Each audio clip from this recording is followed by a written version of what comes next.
Bonjour à tous. Une nouvelle occasion pour parler d'un sujet important qui va transformer votre vie. Eh bien, nous avons parlé il y a quelques jours des 7 astuces qui vont vous permettre de vaincre la peur de l'échec. Aujourd'hui, nous allons écouter les points de vue d'un érudit à ces sujets. Il s'agit bien des Sadhgurus. Pour la petite histoire, Sadhguru, dont le nom complet est Jaki Vasudev, est un maître spirituel, auteur et orateur public indien. Né le 3 septembre 1957, Sadhguru est surtout connu en tant que fondateur de l'Isha Foundation, une organisation dédiée à la promotion du bien-être individuel et à la paix mondiale. Auteur de plusieurs livres à succès, Sadhguru s'efforce de fusionner la sagesse ancienne avec les défis contemporains, cherchant à inspirer les individus à mener une vie plus consciente et épanouissante. Sa présence charismatique et son message holistique ont attiré un large public tant en Inde qu'à l'étranger.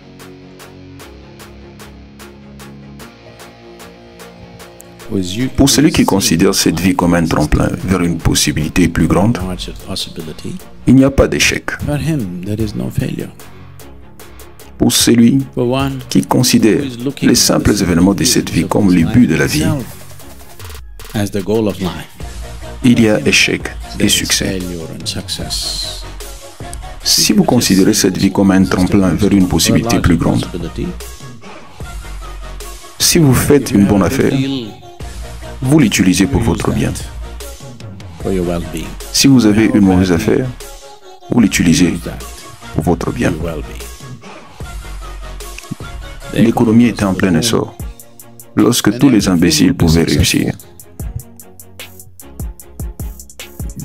Il ne fallait pas grand-chose. Lorsque l'économie est en plein essor, tout le monde se laisse porter, n'est-ce pas? Aujourd'hui, il y a eu un effondrement. Aujourd'hui, il faut autre chose pour réussir.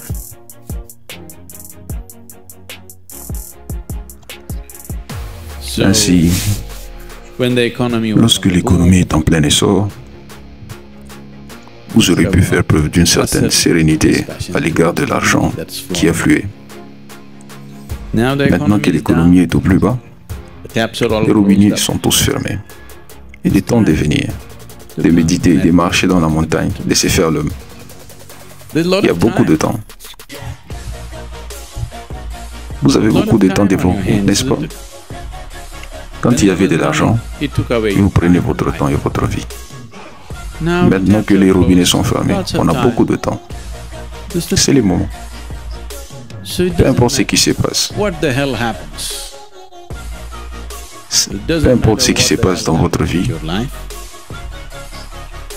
si vous considérez cette vie uniquement comme un tremplin vers une possibilité plus grande, alors quelle que soit la situation, elle est belle et très utile. Très très utile.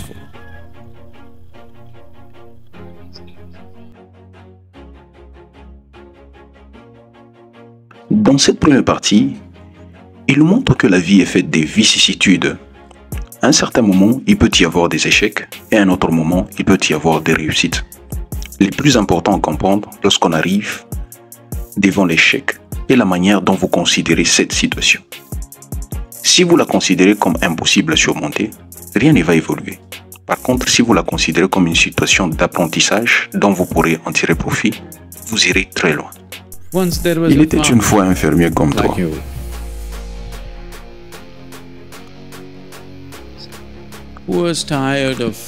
Qui en avait assez des divers facteurs naturels qui influençaient la qualité de ses récoltes.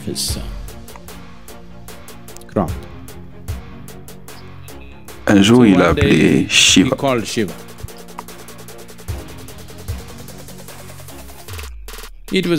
C'était une entrée sauvage.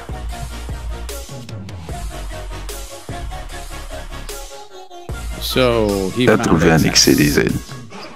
Et Shiva dit, quoi? Il a dit, je suis fatigué de toutes ces absurdités naturelles qui se produisent. De toute évidence, vous n'êtes pas un agriculteur. L'histoire m'a appris que vous étiez un chasseur. Vous n'étiez pas un fermier. Vous ne savez pas ce que signifie être agriculteur. Pourquoi ne pas laisser la nature entre mes mains? Je suis un agriculteur, je sais quand il doit pleuvoir, je sais quand il doit y avoir du soleil. You don't know because you're just a hunter. And you're a crazy ascetic. Je ne sais pas parce que tu n'es qu'un chasseur que tu es un ascétique. The wrong times it's raining, at Au wrong mauvais moment il pleut, things au that mauvais happen. moment il se passe des choses. Tu me laisses faire. Shiva was Shiva one of those était- moves. He said, okay, De cette humeur. nature is in your hands. Il a dit d'accord, la nature est entre vos mains. Then the farmer planned his crop. L'agriculteur a alors planifié ses cultures, planter du maïs. A maize crop, Il a plu. rain. Poke the land and see. Les sols étaient tempérés jusqu'à 15 cm. Oui, arrêtez. Then plow it, Puis labo, plante, plant it, attend 2 jours. place. La Rain, pluie, le soleil. sunlight. Aujourd'hui, je travaille dans le champ. Cloud. Nuages.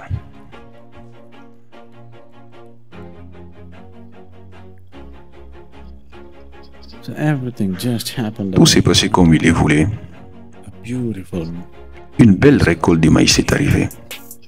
He was overjoyed. See, it's good. Nature Il should be était in fou de one's joie. hands. La nature doit être entre mes mains, disait l'agriculteur. And then when the time to harvest, Puis au moment de la récolte, he wanted to see. il a voulu voir si les oiseaux étaient au rendez-vous. He was surprised Il était surpris, because that also he said no Parce que- birds. parce que c'est là aussi il a dit, pas d'oiseaux, pas d'oiseaux. Then he went and opened and saw nice Alors il big est allé ouvrir, il a vu everything, but he des opened beaux, and saw des grands, no grain tout. inside. et il a ouvert et n'a pas vu de grains à l'intérieur. Il s'est alors dit, mais What did I qu'est-ce do wrong? que c'est ça? Qu'est-ce que j'ai fait de mal? Then he couldn't Il figure n'arrivait pas à les savoir, because rain, car il avait géré water, correctement la everything he pluie, l'eau, le managed. soleil et tout le reste. Then again he went, Puis il est retourné voir Shiva. but he was in this condition. Mais Shiva était dans tous ses états. He waited for many years for him to Il a open attendu his eyes. pendant de nombreuses années qu'il By the ouvre les yeux. time these many years, the fields and the family, everything went to. Vous savez, ces nombreuses années, les champs, la famille, tout est allé. He wanted to know Mais il that voulait connaître la réponse. What went wrong? Qu'est-ce qui a mal tourné? he's farmer first.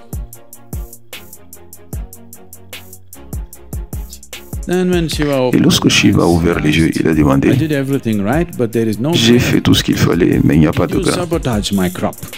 As-tu saboté ma récolte? Shiva said, I've been watching. Shiva dit, j'ai You were regardé, in charge, so I tu, es en didn't train, want to tu interfere. étais en train de le faire. The rain was tu étais dans la great, the nature. sunshine was great. Je n'ai donc pas voulu everything was intervenir. La pluie était bonne, le soleil était bon, You tout stopped allait bien. all the winds.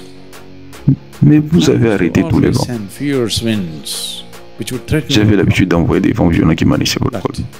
Because the plants Mais felt comme les plantes se sentaient poussées et menacées, they put their roots. elles enfonçaient leurs racines plus profondément dans la terre. So grain happened. C'est ainsi que le Now grain you est have apparu. great maize crop. Maintenant, vous avez une grande récolte de maïs. Pas de maïs. So various situations. Les différentes in life, situations de votre vie, either you vous can pouvez use soit it les utiliser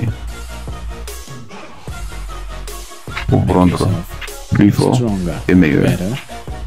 soit Or vous asseoir et pleurer. This is the choice you have. C'est les choix qui s'offrent à vous. It doesn't matter Tout est what possible, happens. peu importe ce qui se passe. The most horrific L'événement le plus happened in horrible life, qui se soit produit dans votre vie that peut être also aussi can be utilisé used pour votre for your croissance growth and your well-being. et votre bien-être, If à only condition que vous ayez vu you have clairement really seen les the petits small événements de events votre of vie. your life. When I say small Quand je parle des events, petits I mean événements, your je pense à business, votre your marriage, entreprise, your votre children, mariage, à vos enfants, all those big à toutes ces things. grandes choses. All these things are just a step. Toutes ces choses ne sont qu'un tremplin.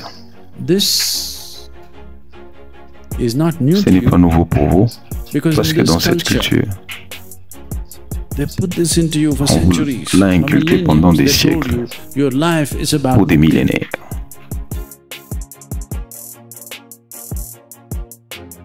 Dans ce deuxième partie, il est important de savoir que les événements que vous ne maîtrisez pas et qui vont à l'encontre de vos attentes ne sont pas nécessairement mauvais.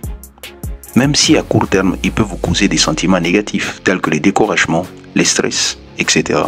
Il est mieux de s'atteler à trouver des solutions et à garder toujours un optimisme en vous. Affronter l'adversité va favoriser votre croissance et vous rendre mature. Nous ont dit que votre vie est une question de mukti.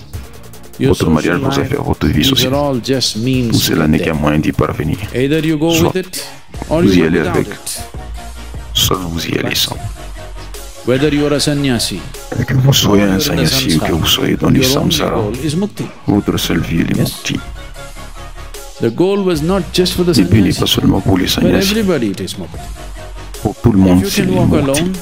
Si vous voulez marcher seul, vous marchez seul. Si vous voulez que la fête vous accompagne, vous marchez avec la fête. C'est votre choix. Si vous voulez arriver rapidement, vous marchez seul. Vous voulez y aller en pique-niquant lentement en chemin, vous marchez avec des gens. C'est ton choix. Mais l'important, c'est que, quoi que vous fassiez, vous n'avez qu'un seul objectif. Si vous avez mis cela en place, alors pour les événements de la vie, tout est bénéfique. Le boom est bénéfique, l'effondrement est encore plus bénéfique en fait. L'effondrement est également très bénéfique d'un point de vue écologique.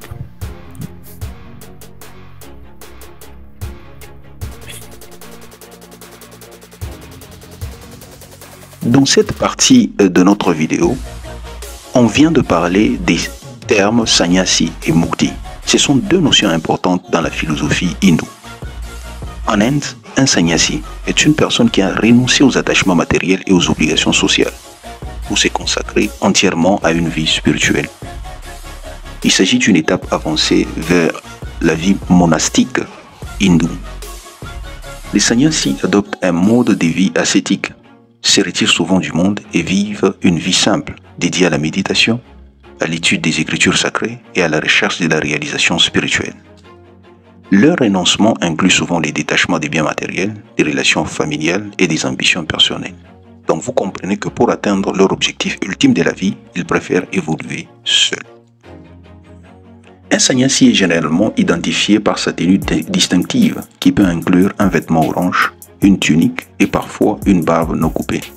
Certains sannyasis portent également des signes traditionnels du renoncement, tels que des malas ou des chapelets et une coupe de cheveux particulière. Le terme mukti, quant à lui, c'est un terme sanskrit qui signifie la libération ou la délivrance, en particulier la libération du cycle des naissances et des morts, connu sous le nom de samsara dans les traditions spirituelles hindoues.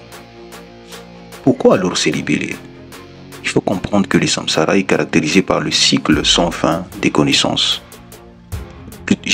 Voulais-je dire des naissances, de mort et renaissance, accompagnées de diverses formes de souffrance. La quête du mukti est motivée d'abord par le désir d'échapper à cette souffrance et de trouver une paix intérieure durable.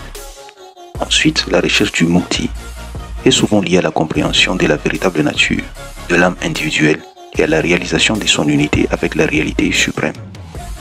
Cela implique la transcendance des attachements matériels et la découverte de la nature spirituelle fondamentale.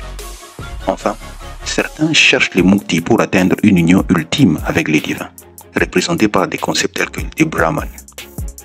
Cela implique souvent une transformation profonde de la conscience et la réalisation que l'individualité apparente est une illusion. Vous comprenez donc que les deux termes sont liés à la réalisation du but ultime de la vie, qui est celui de se détacher du monde matériel avec ses limites et d'atteindre une union ultime avec le divin. Ainsi, la peur de l'échec. L'échec est suffisamment grave. La peur y ajoute du piment, n'est-ce pas? Le succès vous arrive non pas parce que vous les désirez, mais parce que vous les méritez. Tout le monde les désire. Il n'arrive que si l'on est capable. Dans cette dernière partie, il précise que le fait de penser à l'échec vous met déjà dans l'embarras et vous empêche de déployer vos ailes. Mieux vaut se débarrasser de ces sentiments et travailler dur pour atteindre les objectifs qu'on s'est fixés. Le succès n'est jamais un fruit du hasard, il faut les mériter par le travail acharné et la discipline. Et si la vidéo vous a plu, ne manquez pas de vous abonner, d'aimer la chaîne et de partager les contenus à vos proches. Nous, c'est Shining Solutions et nous vous donnons des recettes qui vont vous permettre de transformer votre vie et d'être la meilleure version de vous-même. Bye et à la prochaine.